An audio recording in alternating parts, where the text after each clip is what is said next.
Et le cinéma, il peut contribuer à ça? Je pense que oui. Malheureusement, on ne met pas les sous pour ce cinéma-là.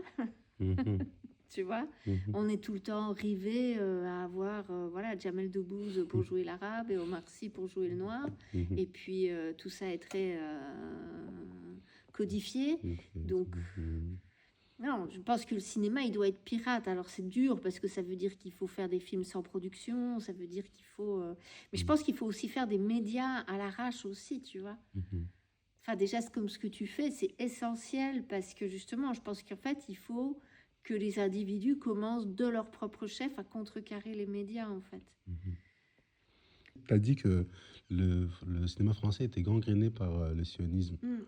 Le cinéma américain aussi, le cinéma français, le cinéma américain, alors peut-être sans doute d'autres, mais tu sens en tout cas qu'au niveau des articulations du pouvoir financier, en tout cas, que ce soit de la production, que ce soit de la distribution, de la diffusion, il y a énormément de sionistes en fait dans le monde du cinéma.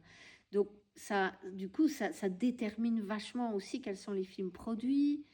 Euh, qui sont les gens qui ont du boulot, tu vois, pourquoi est-ce que dans le milieu du cinéma, il y a si peu de gens qui parlent de Gaza? Ouais, Parce que les gens, ils ont peur de perdre leur taf. c'est émergent, quasi. C'est très rare. Complètement, C'est complètement. vraiment dans le cinéma. Encore dans la musique, là, de plus en Ouais, plus, ça, je pense que c'est mais moins, c'est ouais. assez fou. Mais dans le cinéma, Ouais, alors là, c'est vraiment. ouais.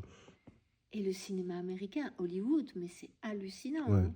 C'est ouais, hallucinant. ouais. Et la chose qui fait flipper, en fait, c'est pas que si tu parlais, tu vois, tu te ferais buter ou quoi.